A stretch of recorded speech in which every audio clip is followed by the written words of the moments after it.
Hi! Hello! నమస్తే. Welcome to Ramya's journey. ఈ వీడియోలో మనం ప్రయాగ్రాజ్‌లో చూడవలసిన అన్ని ప్లేసెస్ ఒక్క రోజులో ఎలా కవర్ చేయొచ్చో చూసేద్దాం. నేను ఈ వీడియోలో ట్రాన్స్‌పోర్ట్ డీటెయిల్స్ ఏమీ డిస్కస్ చేయట్లేదు. వన్స్ మనం ప్రయాగ్రాజ్ వచ్చాక 1 డేలో ఎలా కవర్ చేయాలో అన్ని ప్లేసెస్‌ను ఈ వీడియోలో చూద్దాం. రూమ్ వచ్చేటప్పటికి మేము యాత్రాధామ్‌లో అయితే బుక్ చేసుకున్నాం. యాత్రాధామ్ సైట్ విజిట్ చేస్తే మీకు డీటెయిల్స్ అన్నీ అర్థమవుతాయి. యాత్రాధామే కాకుండా ఏదైనా ట్రస్టెడ్ వెబ్‌సైట్‌లో మనం బుక్ చేసుకోవచ్చనమాట. మేము మార్నింగ్ 6 ఏఎం కల్లా ప్రయాగ్రాజ్ రీచ్ అయిపోయాము. రీచ్ అయ్యాక వెంటనే రూమ్ చెక్ ఇన్ అవి త్రివేణి సంగమంకైతే వెళ్ళామనమాట. అక్కడ సంగమ స్నానం, పూజలయ్యేటప్పటికి మాకైతే 2 అవర్స్ పట్టింది. తర్వాత మళ్ళీ రూమ్‌కి వెళ్ళి ఫ్రెష్ అవ్వి మేమైతే వేరే ప్లేస్‌కైతే వెళ్ళామనమాట.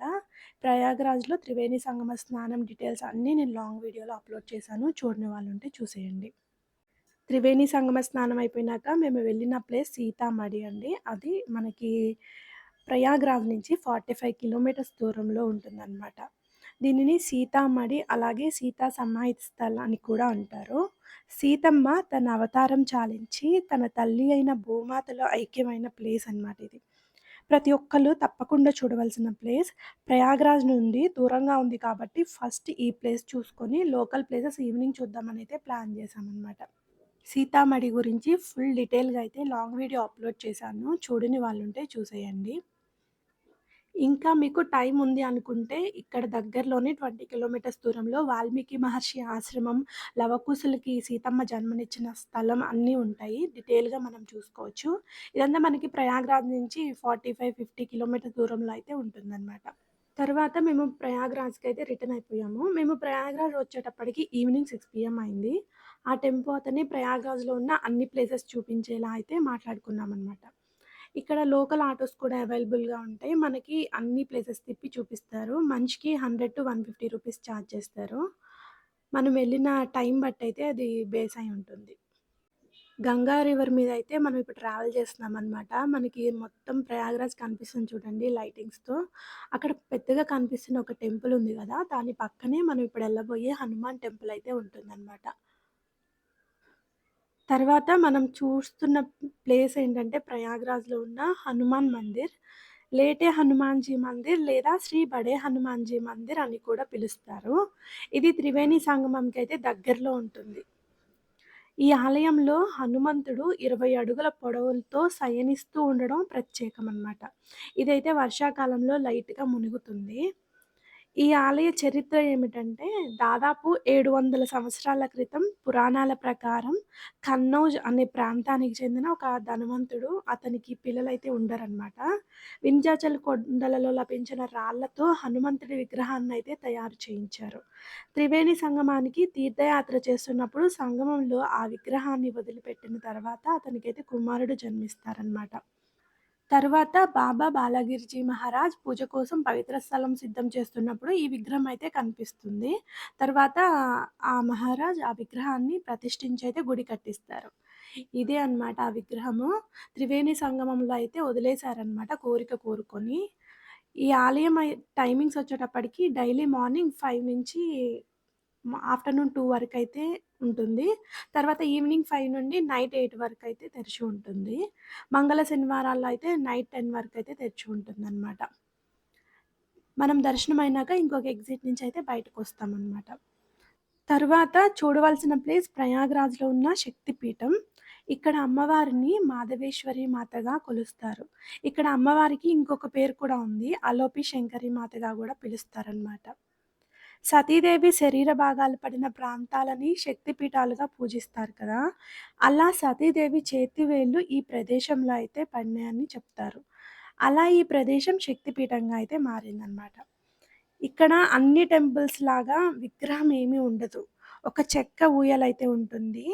ఆ ఊయలకి భక్తులైతే అందరూ పూజలు చేస్తూ ఉంటారు. ఆ ఊయల క్రింద ఒక నీటి గుండం అయితే ఉంటుంది. ఆ నీటిని అక్కడ ఉన్న పూజారులైతే భక్తుల మీద జల్లుతా ఉన్నారు. ఇప్పుడు మీరు చూస్తున్న ఆ ఊయలే అమ్మవారు స్వరూపంగా అయితే భావిస్తారు. మనం సమర్పించిన పూలు, పళ్ళు, ఈ వస్త్రాలు ఏమైనా కానీ ఆ ఊయల్లోనే పెట్టేస్తారనమాట. ఆ ఊయలకి ఎగ్జాక్ట్‌గా కింద ఒక వాటర్ గుండంలాగా ఉంది చిన్న హోల్‌లో. ఆ హోల్‌లో నుంచి వాటర్ అయితే ఉన్నాయి. ఆ వాటర్‌ని అందరి మీద చల్లుతున్నారనమాట. ఇది మన ప్రయాగ్‌రాజ్‌లో ఉన్న అలోపి మాత మందిర్. తర్వాత మనం శక్తిపీఠం చూసుకున్న తర్వాత మనం చూడవలసిన ప్లేస్ భరద్వాజ ముని ఆశ్రమం అనమాట. మేము భరద్వాజ ముని ఆశ్రమంకి ఎంటర్ అవుతున్నప్పుడు పక్కనే కాళికా మాతకి హారతిస్తున్నారు ఈ టెంపుల్‌లో. సరే చూద్దామని ఇట్లా వచ్చామనమాట. చాలా బావుంది. ఈ హారతి చూసుకొని తర్వాత ఆశ్రమం అయితే మేము చూసాము.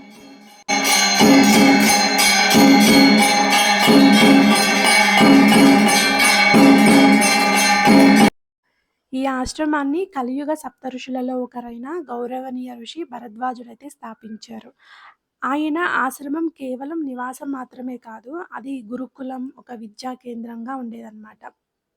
ఇక్కడ భరద్వాజ మునితో ప్రతిష్ఠించబడిన భరద్వాజేశ్వర శివలింగం కూడా మనకి దర్శనమైతే ఇస్తుంది. ఈ ఆశ్రమంకి రామాయణంతో కూడా సంబంధం ఉండడం వల్ల చరిత్రలో అయితే నిలిచిపోయింది. ఈ ఆశ్రమంకి రాముడు, సీత మరియు లక్ష్మణులు వనవాస కాలంలో వచ్చిన గుర్తులైతే ఉన్నాయి. రామాయణం ప్రకారం సీతారామ లక్ష్మణులు గంగా నదిని దాటిన తర్వాత భరద్వాజ ఆశ్రమంలో మొదటిసారి అయితే ఆగారు. ఇది వారి ప్రయాణం నుండి కొద్దిసేపైతే వాళ్ళు విశ్రాంతి తీసుకున్న ప్రాంతం అన్నమాట. రాముడిని చిత్రకూట పర్వతం దిశగా కూడా వెళ్ళమని ఆదేశించిన ముని భరద్వాజ మహర్షి.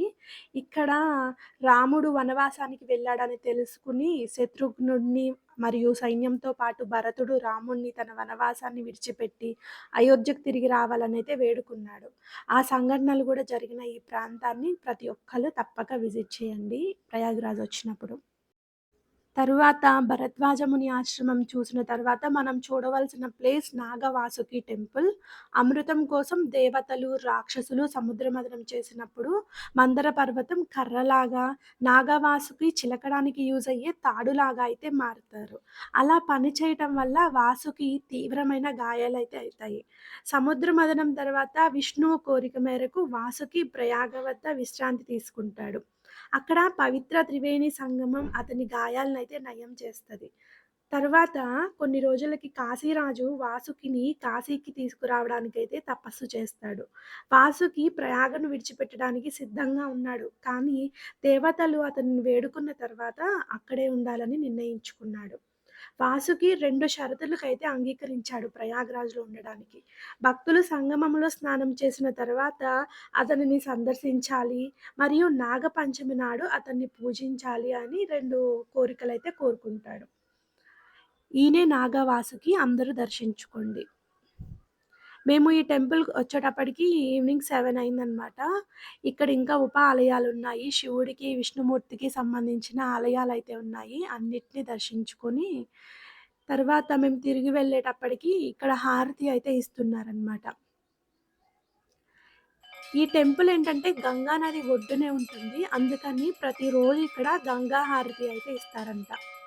సో, ఇంకా ఈ హారతి కూడా చూసుకొని మేమైతే రూమ్‌కి ఎళ్ళిపోయామనమాట. ఇలా మేమైతే ప్రయాగ్‌రాజ్ మొత్తం కవర్ చేసుకున్నాము. ఫస్ట్ మనం మార్నింగ్ త్రివేణి సంగమంలో స్నానం చేసినాక పక్కనే ఉన్న అక్షయవట్‌ను గూడా దర్శించుకోండి. తర్వాత రూమ్‌కి వెళ్ళి సీతామఢి, తర్వాత ఈవినింగ్ ఈ ప్లేసెస్ అన్నీ అయితే కవర్ ఈ వీడియో మీకెలా అనిపించిందో నాకు కామెంట్ బాక్స్‌లో చెప్పండి. మీకు ఈ వీడియో నచ్చినట్లయితే లైక్ చేయండి, షేర్ చేయండి, సబ్స్క్రైబ్ చేసుకోండి. Thank you for watching. By by.